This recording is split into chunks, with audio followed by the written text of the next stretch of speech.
Right, well, this is the second attempt at a live stream for tonight. The first time we were speaking for about 45 minutes, for 15 minutes, and it didn't work out. James, I actually think we are live. I can see confirmation on my phone on YouTube that we are live. Oh, well, this is positive. That was the most sense we'd spoke as well in that 20 minutes. The most sense we've spoke on here ever. Yeah, there was little wisdom coming from my mouth, and I've forgotten what I said. Right, okay. To the viewers, sorry for the cock up. It seems like a kind of weekly tradition with us. We were speaking for about 15 minutes earlier on. Thought we were live, but we were just talking amongst ourselves. Right. Celtic lose to Dundee United, man. The gist of it is that we're quite shite and we're really, really raging. James, you were at the game. You were raging as well. But we're talking about the pitch. Is the pitch to blame? Well, Dundee United won with that pitch, and obviously we lost. Could we have made changes? Probably not. It wasn't really made for a technical playing style, passing, interchanging, dribbling, and all that shit. It was just a type of game where we just had to win, backs to the walls, whatever, blood, gut, sweat, and tears. Either way, the players never fancied it. At least that's from the optics. It looked like that anyway. Dundee United mastered it better than us. In the second half, they got their 2 goals, put the game to bed. Don't think we really fashioned a chance. Tierney had a pretty good chance in the first half. Blazed it over the bar. Probably the best chance. James, we were depressed. Because I've been talking for 15 minutes earlier on, and now I need to repeat myself. I'm also depressed because Celtic might have blown another chance. As we said, it's not mathematically impossible, this league, but we're going to have to put together a string of results, and we have not demonstrated that. We've got a track record for that this season. It's the 3rd time we've lost in Dundee, twice against Dundee United, and once against Dundee.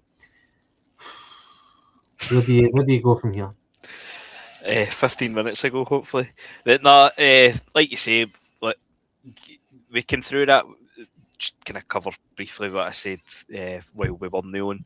But getting back a few weeks ago to the Hibs game, we lost at Parkhead. For me, I thought that could have potentially been the kind of death blow. It was a real body blow anyway. Just the manner of the defeat with Rangers kind of dropping points obviously that day as well. We were in the ascendancy, and then we get such a stupid sending off, and we're going to lose the game.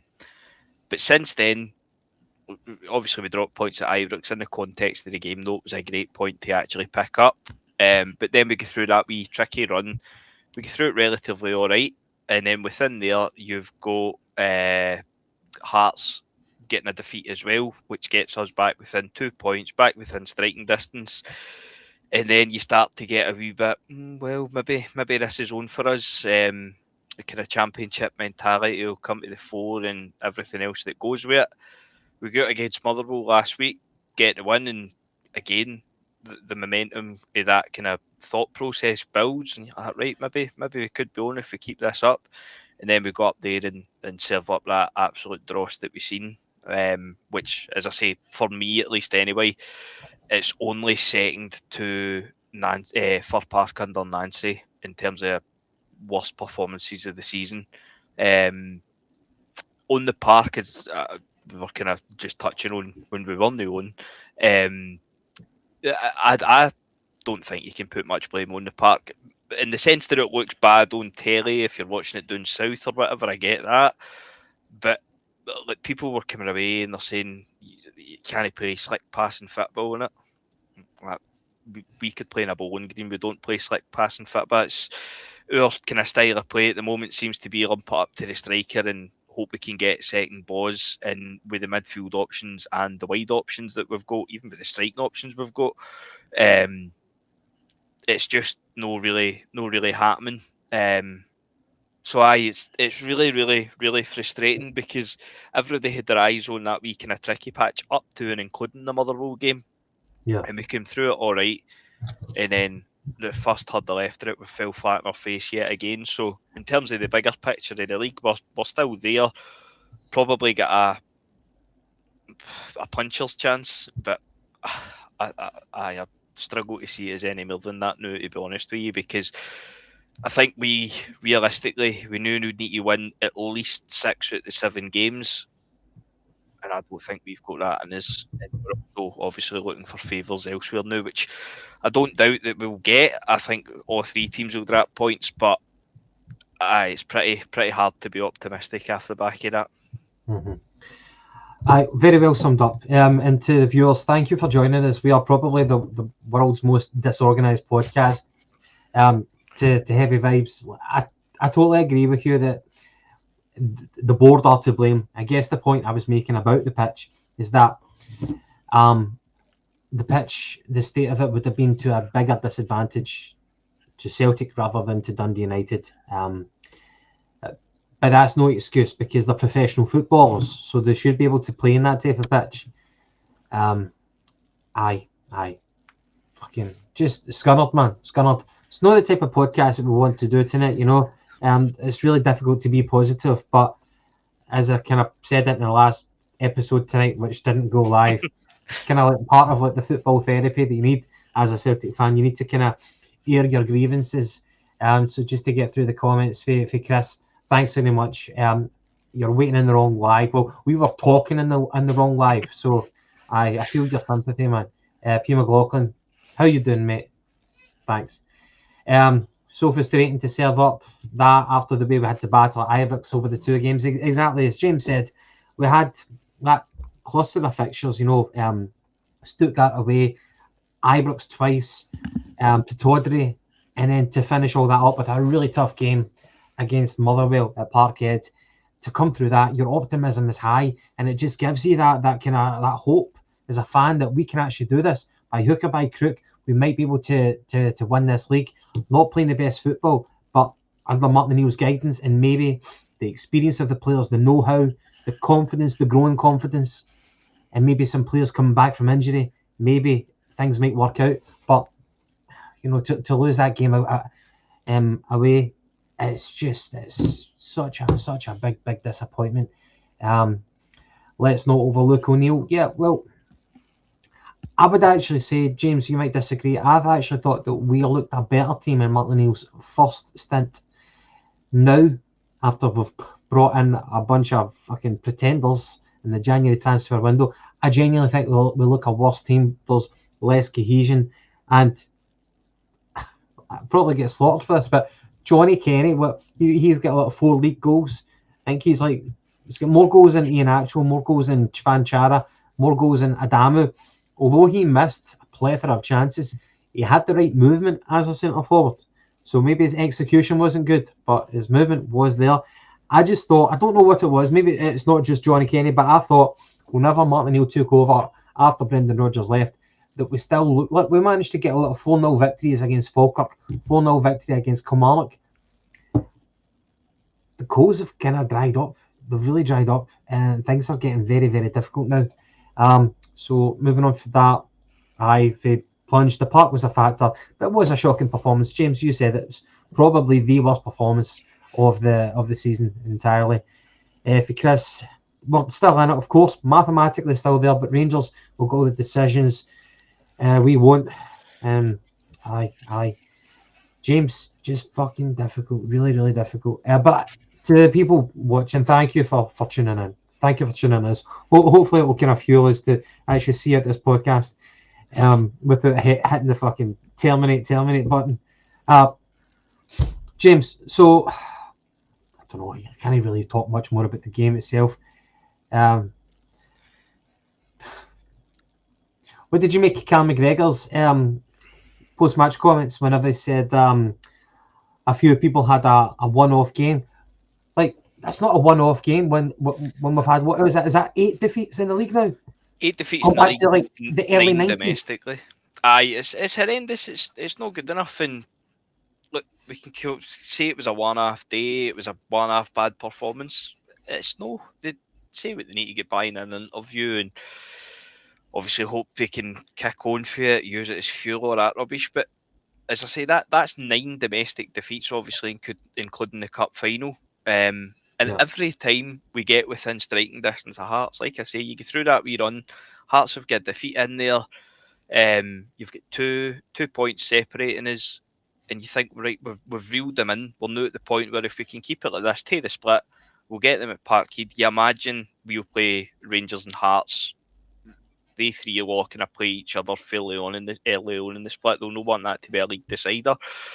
And if you can get to that point, win that game, then that's where your championship mentality and everything can come into it. But it's just no there this season for whatever reason. And well, we know the reason. The reason's the boardroom level. But like you touched on, like with the Martin O'Neill factor, I'm loath to lay any criticism at Martin O'Neill's door. I just can't do it, because I just look at the squad that he's got to pick for, and like you say, like, I've seen people having a go at his team selections and his subs and things like that, and I'm looking at it and I'm going, do we put Adamu up front? Do we bring Taneki in again? And like, we know what all these players can do. We know these players aren't good enough. Oxlade Chamberlain, that kind of sent off when he came on. It was almost as if reality had set in for him. I'm not seeing anything for anybody, and that includes McGregor. Like I say, I know obviously probably wasn't fully fit, but again, that falls on the medical team. I know that Callum McGregor will want to play, of course he will, but it's really a decision that should be taken out his hands if he isn't fit, especially on that park, especially. But just everything at the club just is off. Like I say, the medical department, we've since found out that it's McManus and Gavin Stratton that's largely doing the training. Mark Fotheringham's in there as well. Martin O'Neill was a kind of hands-off manager in terms of training. That's always been his style. But there's just everything at the club now just seems a wee bit off, or a big bit off, and it's just all coming to the boil again, as it did kind of earlier in the season, and then when you go on a wee run, it does kind of die down a bit. But just really, really bad for top to bottom, and it's going to be a really massively important summer, but I just don't fancy us to do what we need to do and get everything right. Yeah. I don't know what more you can say about the game. The stats as well, they're fucking tragic as well. I never knew before the game, but you had actually told me just before we went live that Chvan Chara has actually got an illness. So we've already got Araujo, who he's missed the second game now. Now he's back at Bournemouth. Normally, I would find that strange, but apparently for loan players, it's not all that uncommon whenever they pick up an injury to go back to the parent club to get assessed. I don't know the extent of the injury for Araujo, and obviously we'll talk about Chvan Chara. So what do you know about the two of them, unless you know something I don't? No, absolutely nothing. Again, it's absolutely bizarre with the injury list that we've got and how little we know.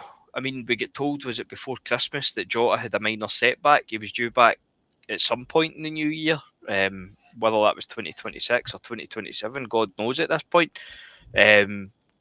Cameron Carter-Vickers, again, no really been any updates. Callum Osmond was supposed to have been back by now. Alistair Johnson's out in the park training, but again, don't seem to get any updates. And then Araujo, I mean, I seen a tweet that Araujo had just had a wane, and there was a tweet of him pushing a pram, so I just assumed that was why he missed the game last week. Then I seen that's total bullshit. It's no true at all. Obviously he's injured and back at... Did he not become a father? No, apparently that was totally made up. But again, surely that's something... I mean, they're not going to come out and say I'll definitely be back for this day, but just kind of gives an idea of how long it's going to be. We get told Engels will be back after the international break. Whether that happens remains to be seen, but just totally bizarre. And like I say, like the Kasper Schmeichel thing as well, kind of similar with Chvan Chara. Chvan Chara had an illness, Kasper Schmeichel had an illness. That illness then turned into a year out with a shoulder injury that he was taking injections for since the start of the season. And I'm like, well, what is going on? Where is this communication that we keep getting promised and everything like that? And I get that, in a sense, you maybe gain an advantage to our opposition or whatever, but if it's a long-term injury, then surely the fucking people that's paying to go and watch these players deserve to know at least a wee bit of an idea of what's going on behind the scenes, and evidently that just isn't happening. But just to get back and touch on this Fanchara thing, I said apparently it was illness, and then the rumours were doing the rounds again because the club did nothing to get in front of it. That there was rumours it was a disciplinary issue for stuff after the Rangers game. They two were kind of front and centre of the celebrations, which I think is a lot of bollocks. I don't put any weight in it at all. But I'm sure I also read that Fanchara was in the training pictures, like the footage for Lennoxtown on Friday. So just totally bizarre. And again, the club's just left itself open for rumours to run wild, as we've seen. But normally I wouldn't do this to do this on this day segment, but it's just because things are so fucking bleak right now. This actually might make you feel a little bit better, James. So on this day, the 24th of March 2010, Celtic lose 4-0 to St Mirren in Paisley. So we crashed 4-0 away from home in the league. Shameful display, outraged the support and heaped massive pressure on an already ailing Tony Mowbray, who resigned the following day. I just want to go through the lineup because I don't think it could get any worse, but actually the lineup has got some quality. Like, maybe the defence and part of the midfield is a bit suspect, but up front, it's actually not bad, and the bench is actually surprisingly good as well. So Zaluska was in goals that day. Do you remember it? Like, you must have. Aye. Were you a teenager back then? Aye. Saying that, what was that? 16 years ago. I don't know. I must have been younger anyway. Early 20s for me. Right, Zaluska in goals. Kelvin Wilson. Would you take him now, Kelvin Wilson, over what we've got? Yep. Yeah. Right. Edson Braafheid, for me, one of the most heartless players ever to play for Celtic. Maybe playing a World Cup final. Jeremy Tolyan would be a good competition for him. But Braafheid, heartless. Josh Thompson. Damno Day. Landry Nguemo. Rest in peace. Ki Sung Young. What did you think of Ki Sung Young? I always thought he was very, very overrated. And was it 9 million that we got for him when we sold him? Was it Swansea? Swansea, aye, yeah. I thought that was incredible business. It was tidy enough, but he was never a £9 million player in my opinion. Just to interject here, for plunge, rumour is the board told Bournemouth to take Araujo back. His AJ was almost back and they wanted to save wages. That wouldn't surprise me. I would hope that that's not the case, but it's one of those seasons where you just wouldn't be surprised. Right, okay, moving on from Key. You've got Ed McGady, who started that game. Robbie Keane. Samaras. All quality, 3 quality players there. And Paul McGowan. He had a promising start to the Celtic career, but it just never happened. And I think he actually signed for St Mirren, didn't he, at one point? On the bench, you had Boric. I think Boric had personal reasons as to why he couldn't start that game. But Boric on the bench, Hinkle, Caddis, Crosas. McGinty fucking loves Crosas. Z, Fortuny, and Rasmussen. All in all, it's not the worst team in the world, but you can throw that player for player. I mean, out that starting lineup at the weekend, who's getting in there? Tierney and McGregor? Tierney and McGregor, aye. You probably put in Scales or Josh Thompson. Yeah. And that bit. Goalkeeper, maybe.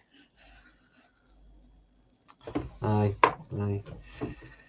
Oh well. Right, anyway, so... Bad days, isn't it, when you're looking back at Morten Rasmussen and Marc-Antoine Fortuny, fucking starry-eyed, man. Didn't Rasmussen scored in his debut? Was it like Parkhead to Hibs? I'm sure we won that game. Was it 3-2? We were 2-0 down. Scored late on. Scored at Hamilton as well, I remember. For Hugh Jameson, I have a vivid memory of Big Mogger looking really despondent with his hands in his pockets on the touchline. And that team would beat the team we have now. Well, on paper, they had some very, very good players. What you wouldn't give to have people like McGeady, Keane, Samaras. That's what we were saying coming home as well. Like, you just look at this season on its own, like it's a standalone season. It is absolutely mental to think that you'd be looking back at Johnny Kenny and Adam Ida as the glory days when you consider who's come in since. It's absolute dire straits in that forward line. Jennifer! The wife is shitting me. Right, anyway, has this has the defeat changed your thoughts, your predictions of who's going to finish fourth, third, second, and first in the league? Well, if I ever really truly thought that we would win it, considering the team, honestly, I think now, and I get that all the teams have to play each other, and I get that all the teams are going to drop points. But it was the stat that I seen that there's only been one round of fixtures this season that Celtic, Rangers, and Hearts have all won. So if that continues, then obviously everybody's going to drop points. But I just do not trust this Celtic side, this Celtic team, to go out there and put a run of victories together. I just don't see it happening. I think it was on Axom. They were saying that the last time that we won 7 games in a row was back at the start of last season. So there isn't that level of consistency. And you can't lose. When was the last time a team that lost 8 games in Scotland won and won the league? It can't have happened before, if ever. But at this point, I think, as I say, I think we've got a puncher's chance. But I just don't fancy us at all, to be honest with you, to go on a run with the fixtures upcoming. There's really no much more we can say, James. I know. One of the pishest podcasts that we've ever done. Right, can I ask your thoughts about this guy? Kind of off the field matter. Is this a good news story for the week then? Mazoya, who's been brought in, who might be able to revamp communication, the ticket office, which I think that you really hate, which definitely needs an upgrade on. Stuff, off-field stuff. Now, a lot of people have kind of pushed on it because he's apparently an old schoolmate of Michael Nicholson. They went to St Aloysius. I don't really care about that. Like, I think he had a decent position in Heineken, and for some reason he's chosen to jump ship. See if if he makes improvements to Celtic, then that's great. I don't really care about the association and Michael Nicholson now. Michael Nicholson, I would really like to see him leave at the end of the season. I think he's out of his depth. But if this guy has got skills in his job and he's going to improve Celtic, then, well, it can't really get any worse because at the ticket office, I hear the stories for you. They're such like an archaic way of operating. I don't really care about it. I know that almost every type of issue that comes up, every content of news, it's almost like something that people just want to moan about. And I respect people's right to moan. I'm not really triggered by it. What's your thoughts? I don't know what the guy's role's going to be. I think, what was it, to provide a better match day experience? Yeah. What does that encompasses everything, doesn't it? I mean, is he going to be in the dugout fucking telling the players to play better football? The thing that will give you the best match day experience, apart from putting hot water in the toilets, as I've mentioned once or twice, is having a better team in the park. And like you say, I'm kind of similar to yourself in terms of the position that the guy's in to fill. Realistically, we're probably never going to notice that guy or any of the changes that he makes. But it's just when you take a step back and you look at the bigger picture, yet again, it's just dipping into the old pals contact book. And for a board that needs a major revamp in the summer, it's not a great first step to appoint a guy that's that's your CEO's old school buddy. So that side of it is what kind of sets alarm bells ringing. I don't think that there's going to be all these major changes that people maybe are expecting in the summer. I just do not see it happening. I think that if we don't win the league, if we come second or if we come third, then I think that Dermot Desmond's ego will maybe be a wee bit bruised, and it will maybe spur him into spending a wee bit more money. But I think that'll be all that happens. I think we'll bring another guy, we'll give him another title as chief scout, head of recruitment, whatever you want to call it, anything but director of football, realistically. And it will just be another middleman, as Michael Nicholson is, as Brian Wilson is, as Chris Mackay is, as they all are. It will just be another middleman that answers to the puppet master that is Dermot Desmond.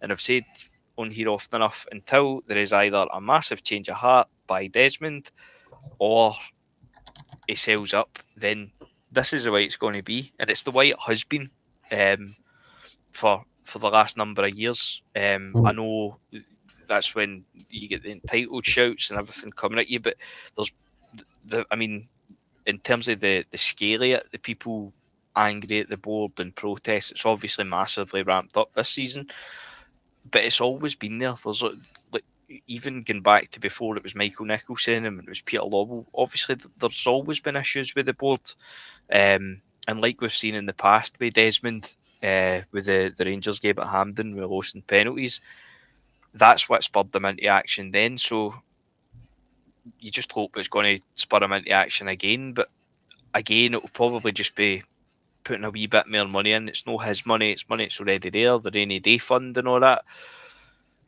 But I just don't hold out a lot of hope. And I think January, and it's the thing that even when Rodgers was here and folk were saying, no, give Rodgers money to spend because he'll be away at the end of the season.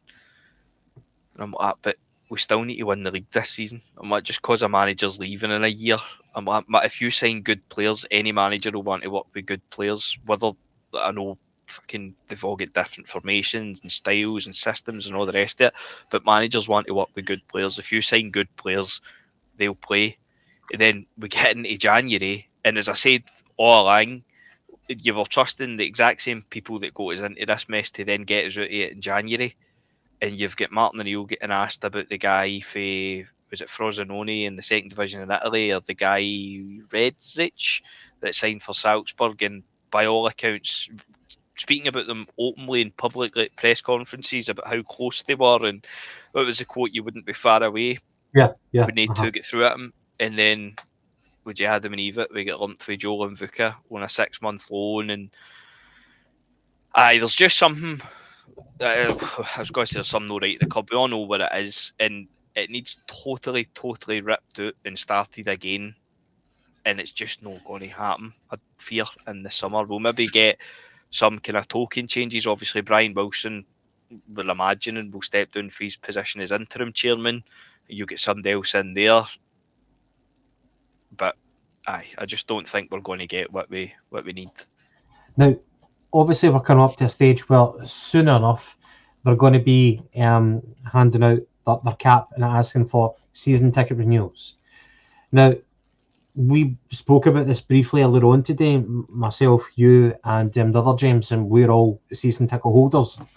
Now, I still think that the overwhelming majority of existing season ticket holders will want to retain their ticket. They will renew.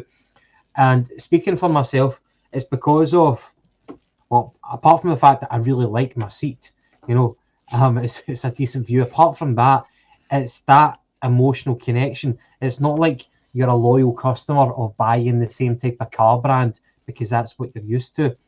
It's not like that you like shopping at Asda and you don't like Tesco. It's not that. Like, we've got the ability, those type of shoppers have got the ability to move about as consumers. For us, it's that emotional connection. It's like you're born a Celtic fan and you'll die a Celtic fan. You're never going to go elsewhere.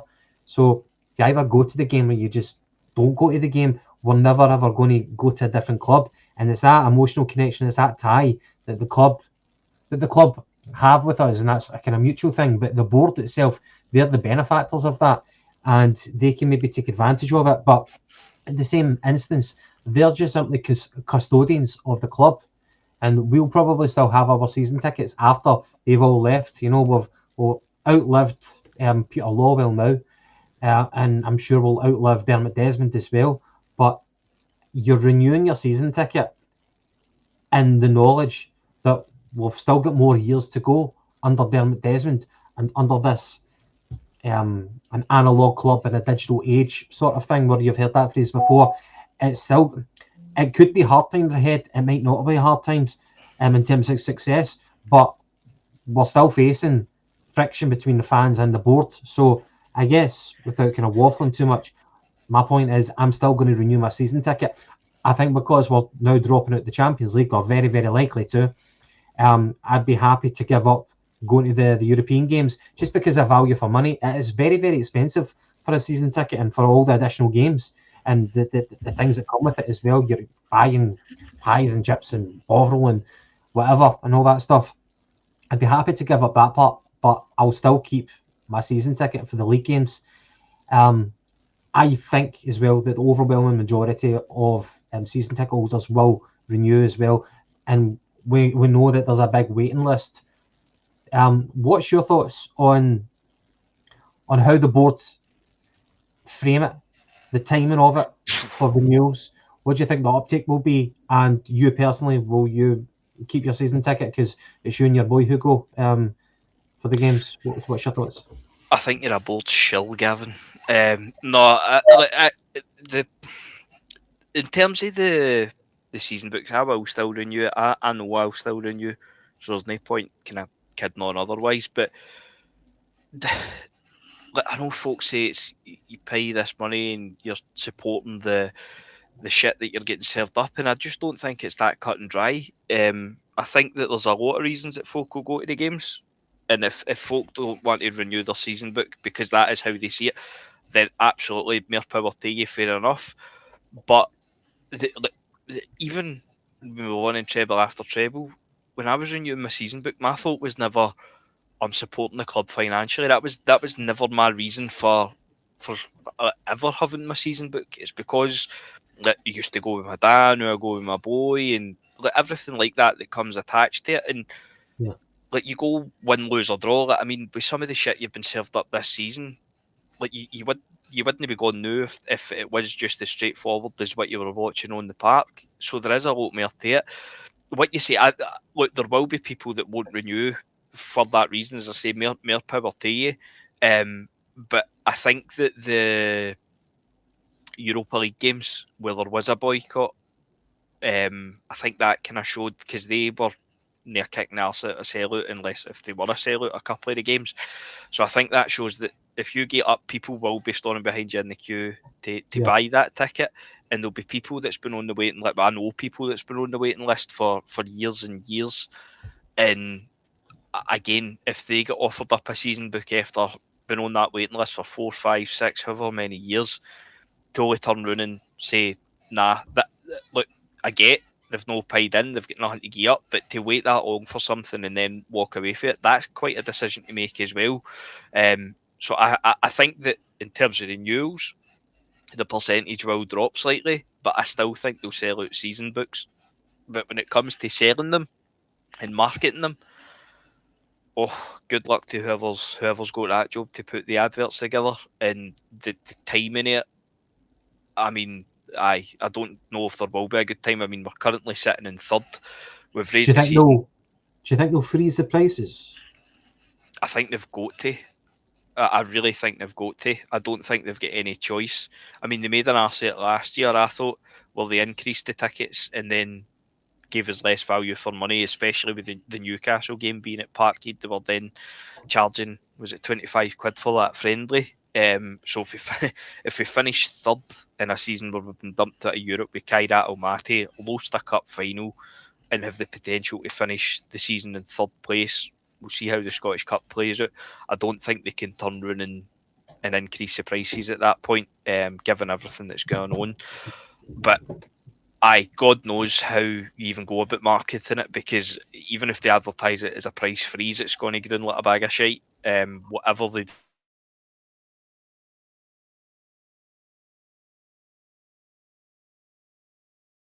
curious to see how they go about it. Like last year, what was it, Back for the Future, and it was Jota and Tierney and everything like that. And they said that the season ticket holders are the lifeblood of the club. I think that's the phrase that they used.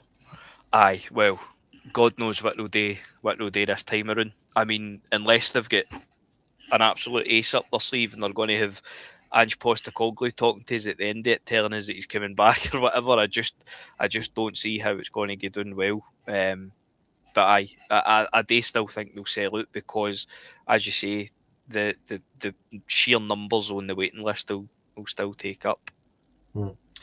And the comment for Plunge, only the gullible will automatically renew. So I will renew my season ticket for next season. I'm not really interested in the European games, unless, of course, it looks like we're going into the Champions League, or it looks like it's going to be an exciting season ahead. I will definitely renew my season ticket.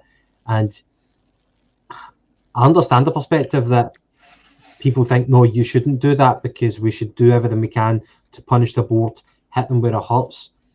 But I'm not doing it, but although it's money in the board's pocket, it's because you want to, it's the connection to the club. You want to support the team. And yes, you don't agree with the way things are governed, but the direction, that's still not enough for me to lose that connection, to lose that. It's almost like a way of life. It's like every second Saturday, that's what you're doing, I don't want to give up that experience just because I hate the custodians in charge of Celtic. But I understand where you're coming from. And if you want to call those people gullible, if you want to call me gullible, fair enough, that's your prerogative. But for me, I still will be renewing. It's just that emotional connection to the club. I don't want to give that up. I'm not willing to lose that out of I don't know, would you say it, cut your nose off to spite your face? I'm not too sure if that phrase sums it up, but that's just me. I will be renewing anyway. James? No, I'm the same, mate. I'm the same. Like I say, I totally get it, and I don't want to give them money. I don't want them to think this is all right, but that's no how I see it. I think maybe it's birthday cared pish, but I think it's bigger than that. I just, as I say, like, it really is a kind of, it's not a dilemma because I know what the outcome's going to be and I know I'm going to renew, but I just, as much as it is that, but I don't see it as honing our looking the best part of a grand to that board. And the thing that I get back to, and look, I totally appreciate the appetite, and as I say, if you're getting it up kind of in protest, then absolutely respect to you and more power to you. But if, say, the season book numbers dropped and it didn't sell out and not a lot of people renewed, what does that change? That's the bit that maybe it's a wee bit of naivety in my part, but I just get back to like prior to Rodgers coming in when the banners were up the Rangers end, and like even you said there, I'm sure we actually mentioned that a couple of times. We mentioned that a couple of weeks ago. You mentioned Josh Thompson. I always get back to John Tony Mowbray's time. It was the Motherwell game where Josh Thompson scored a double, and there was about what felt like 400 people in the stadium that night. Like this board, Dermot Desmond, has been at Celtic when season books haven't sold out, and the kind of purse strings just get reined in a wee bit more. And I get that maybe Rangers weren't in the league and everything that comes with it, but I don't get what the end game is for that. When they're sitting with the best part of 100 million in the bank, that I think that they would point to that as the rainy day fund, and this being the rainy day, which I don't defend. I think it's absolutely bollocks. I think the roof was fucking caved in. That was pushing the rain in January, and we signed 6 guys on loan and didn't spend a penny. But look, it's a difficult decision, each to their own. But I will be renewing. I know that already, so there's no point kind of pretending otherwise. Taking a different negative slant, I was going to talk about the actual the playing staff right now. And it's good to see it in the comments. I know that for P. McLaughlin, he said that he's been there since, he's been a season ticket holder since 1987, and he doesn't feel that it's a case of throwing the toys at the pram and it's enough is enough. I totally respect that, appreciate that, but I just think that we've got a diversity of opinion on this, and I hope that we don't start blaming each other for different decisions. Me anyway, I've certainly not spent any money merchandise wise, and not that should redeem me in some people's eyes, but that's just the decision I've taken. I still will go to the games, but I won't be buying any. I'll buy some old football shirts on eBay, as I like to do, to try and expand that collection, but I've not bought any of the stuff, even that very attractive Martin O'Neill tracksuit top, which he has. He's done some brilliant marketing for Celtic with that tracksuit top, but I'm not too sure how many people will have bought it. That sorry to interrupt you there, but that's the kind of thing for me when you look at everything that's wrong at the club now. And obviously the not another penny, as you're mentioning about, that's obviously still in play. I'm the same as yourself. I've no bought anything. Try my best not to get anything in the stadium either on match days, which isn't always easiest taking the boy. But no, I try my best to stick to that. And like we've seen I see folk kind of having a go at people if they've got the new fucking tricolour range on or whatever, and I'm like, that's how people are deciding to spend their money. It's up to them whether they take part in it or no. And it's the same with like the going for a pie or whatever. Who cares at the end of the day, really? Look, you can have your opinion on it. You don't need to stick to it if you don't want to.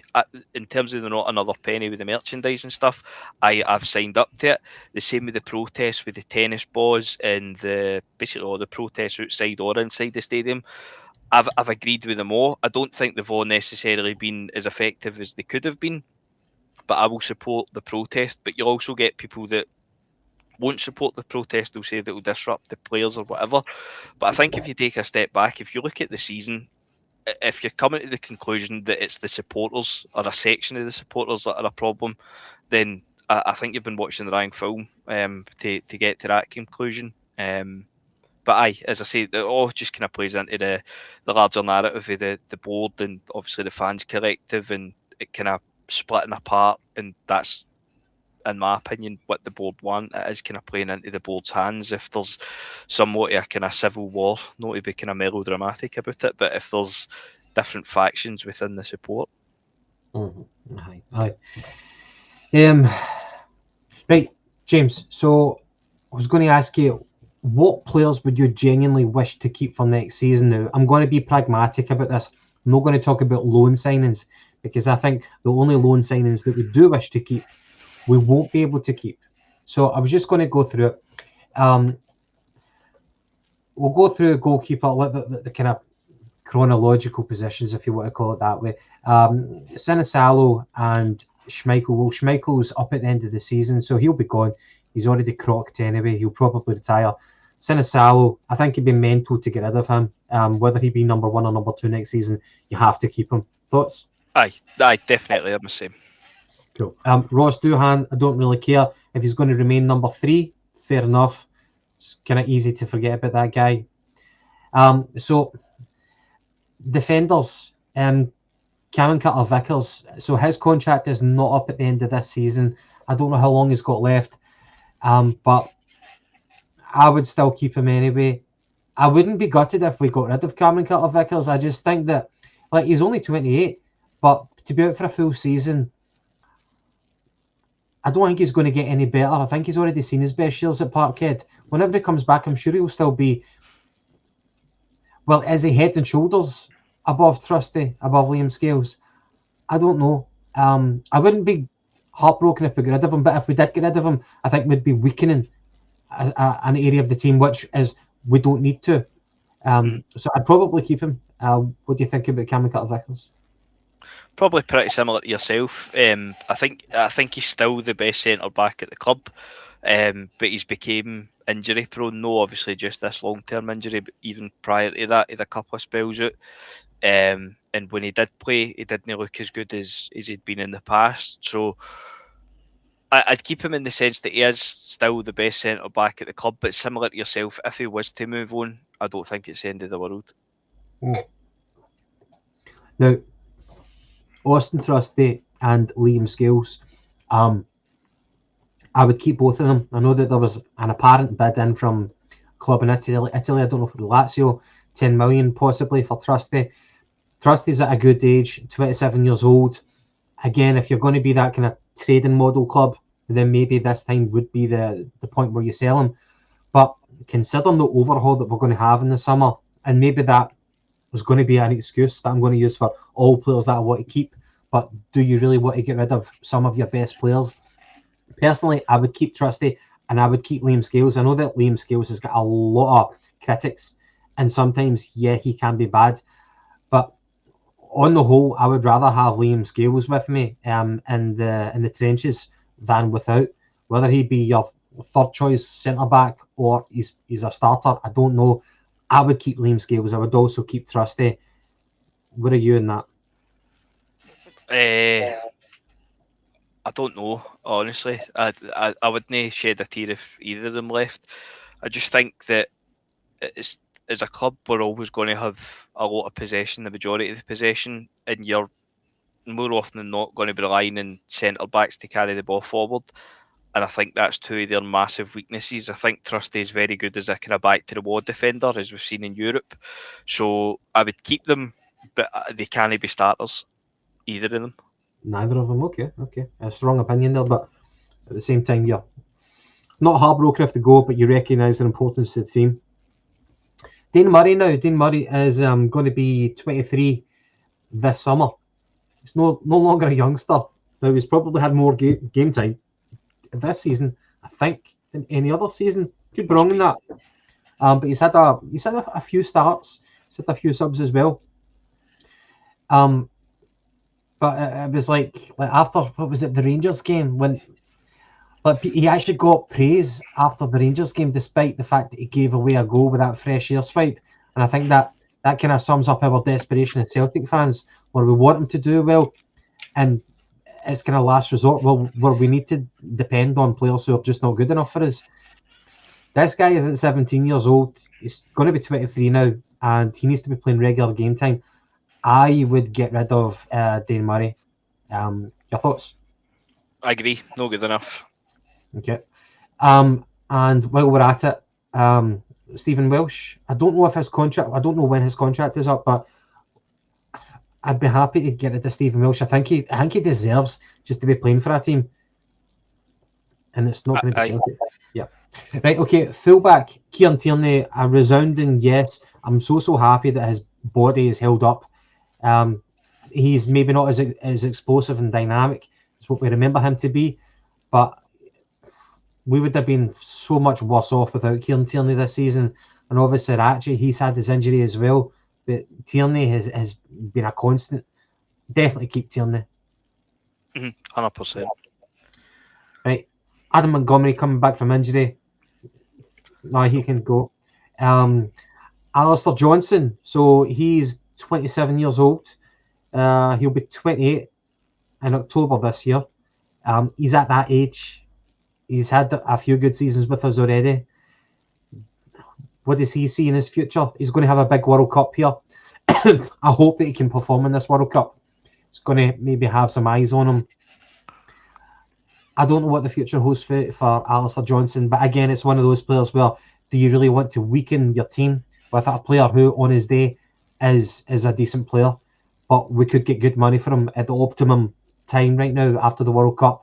Where are you with Alistair Johnson? I'd keep him. I think that it was kind of our fault that he's injured again. I think we kind of rushed him back for the first injury, and then obviously he's picked up another one. But no, I'd definitely be keeping Johnson. Do you agree with that comment from Harry that people with red hair often get a harder time for reasons that escape me? Yes. Right, KT is a warrior. I think we all agree with that. Right, I think I know your response to this one. Anthony Ralston. Oh, yes, I think he deserves a testimonial. 27 years old. Aye. Would you be happy to get rid of him, or is it one of the ones ginger bottles, whatever? Just part of the furniture now? Okay, Colby Donovan. So would you rather keep a hold of Donovan and let go Ralston, or what? Does Donovan genuinely have potential? What is he right now? He's 19 years old. He'll be 20 in September. Does the guy genuinely have potential to make it at Celtic? I think I'd be looking to loan him out next season. I think he's shown. I don't think he's ever looked brilliant, but I think he could be like all right enough as maybe a little backup option. I don't think he's shown a lot recently, especially at the weekend. He was awful. So I'd get him out on loan for a season. I think we've no long gave him a new contract, so get him out on loan for a season. Probably an SPL team, and get a look at him and see if he can do the damage or no. Fair dues. Right. Callum McGregor. You've got to keep him. You have to keep him. Okay. Why? Hopefully, we'll get a manager that doesn't play him as the holding midfielder with moving forward one. I still think he can do that role absolutely fine. I just don't think he can be the one sitter. But that's however many managers we've went through that have played him in that role. But no, I just think in terms of obviously his captain, the overall impact it would have in the squad, I think he's got to still be here. He can't play every single minute, every single game as he seems to do. We do need to start kind of using him, I wouldn't say sparingly, but using him wisely. But he's got to stay for next season. Okay, fair enough. Would you disagree with that? No. I think we need Callum McGregor to uphold the standards, but things have changed rapidly now since Brendan Rodgers has left, and I think we're now at the stage where Callum McGregor needs the game to slow down for him to do his thing, and I think we need to be more dynamic than that. The other thing is that at his position in a three-man midfield, especially against better opposition, physical opposition, when we are off the ball, he's not very effective. He's never been a physical player, but whenever he was younger, he'd be more kind of zippy on the pitch, more dynamic, and he was better in a more advanced position. Cam McGregor's been great for Celtic, and he's kind of lived the dream that us will never ever achieve. But he's going to be 33 in the summer. He's going to be 33 in June, and how effective is he for us on the pitch? It's really annoying because I think a lot of Celtic fans go through the dilemma that I go through with Cal McGregor. There are some games where you come away from the match and you're like, what a player he embodies, what it is to be a Celtic player, and the standards that he upholds, and he's still got it. You know, he's still got that drive. And there can be other games where you're coming away thinking, we need to plan for without him. He's not good enough. Physically, he's inept. Defensively, he's not got it. You need people who've got the standards to pass that on to the next generation. But he's coming to the end, and we've seen that movie before with Scott Brown, Salt with Paul McStay, and he's going through that experience right now. And if we fail to prepare, then so you can short him then. Use him less frequently next season. Aye, right. Army Ingles, 22 years old. Keep. What if a good bid comes in for him? What's a good bid? Well, Nottingham Forest in the January window. Aye, if you're getting that and you're on the premise that you'll reinvest it, then I'd take that. But I think that was sheer desperation for Forest in January. I don't think we'll get anywhere near that in the summer. Aye. Right, Rio Hatate. He's away. Sell him. I think he's gone anyway, regardless. I think he's had a wee kind of mini revival the last couple of days, but the last couple of weeks, but I don't think it's enough to kind of keep him. I think he played his part in the first goal, but it was really McGregor's fault, in my opinion, at the weekend. He's a goal against Hibs as well. So I think he'll be looking to move on anyway. But I'd be moving him on regardless.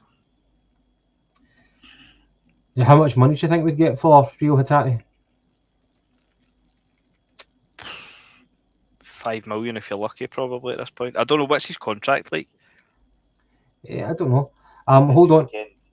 I'm just going to try and go into the comments to block a wee Hunt bastard. Block. Okay, there he goes. And sorry to the viewers for having to put up with that shite. Hi. So that's the wee cunt gone. And if there's anyone else who needs to be blocked, just let me know. I really apologise for that. Right, okay, that's that. So what about you keep Engels, you're selling him? Engels, I think it's... Well, I think like right now, you kind of see the difference that he makes to the team. I don't think he's an incredibly talented player. But I think if we can get the type of money that Nottingham Forest were bandying about in the January window, then I would take it just to kind of... Well, it's not like we need the money to revitalise the squad. So I guess on that principle, if you don't need the money, then you keep him. I've never been a massive fan of Arne Engels. I love the fact that he really tries. Aye. Fucking hell, that we can't stop that.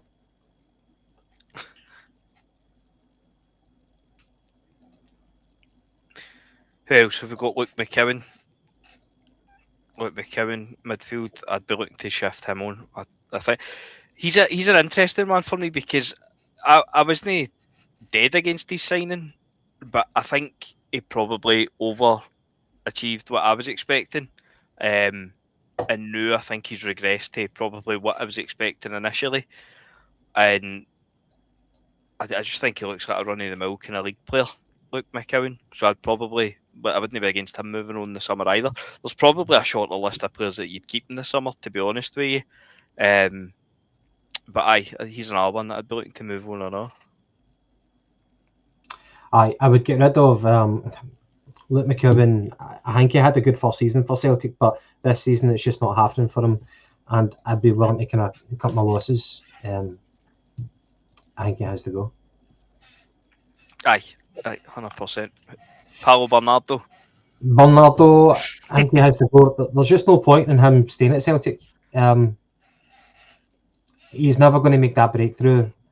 He looked, even in his loan spell, the 6 months, he looked like there was promise of a player, but he's never put together a consistent run of games. Neither has he commanded the respect for a manager to give him that run of games, so I would get rid of him. It's just a massive overhaul. Aye, I'd pay his taxi, to be honest with you. As I say, I've never really understood the reputation that he gets based off being fucking Portugal's 21's captain, so no for me. But in terms of, I think you'd probably be quicker just going through the players that you'd keep, kind of what's left. I mean, the forward line, Maida's going to be away in the summer anyway. Would you keep Yang for another season? Is he away? Would you hold on to him? I don't like Yang. I don't like him at all. It sounds harsh, but I don't think he's ever been Celtic quality. But we've walked ourselves into this kind of cul-de-sac right now where we've downgraded with the quality of players, and we're now at a stage where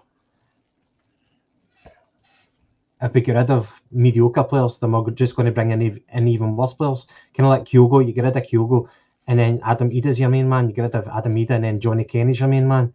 And then for Johnny Kenny, you've got Ian Acho. It's just a downward spiral right now. So I think we kind of need to arrest this decline. But overall, I would get rid of him. Aye, it's slim pickings for who you're keeping, and the most of them is going to be away regardless anyway. Obviously, contract situations or loan players. So it's going to be a big overhaul in the summer regardless. So Maida, you happy to get rid of him? I think he'll be away again anyway. But based on performances this season, he's got to go. But I think anyway he will be gone based off obviously last summer. And okay, Taneke. I pay his taxi, I know. That was a horror show at the weekend, and he's shown in wee bits that he potentially a player there, but nah, no for me.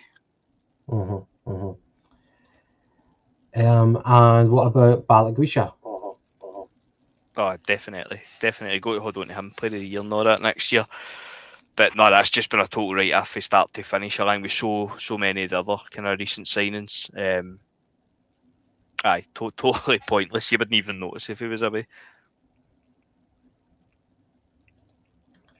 Fuck.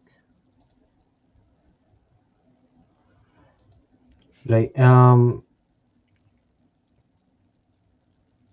Chara. Oh, he's a loan player anyway.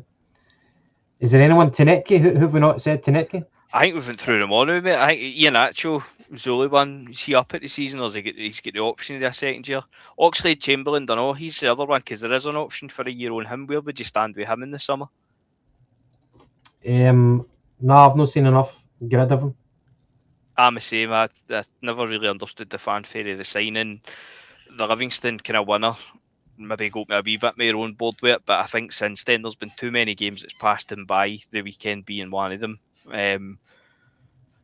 So I don't another one. I wouldn't be against getting away in the summer. Right, James. Look, it's been a painful episode. So I think we're going to just wrap it up there. But any final thoughts before we say goodnight? No, I think we all covered it on that initial first 15 minutes of the one that never was to be. So we'll just put that out. Right, guys. We will make sure that tonight is doesn't get repeated in terms of the wee gremlins who've managed to invade. I'm sorry about that. We'll make sure that we manage to do something about that to be able to block these cunts. But anyway, thanks for staying with us, and good night. God bless. Cheerio.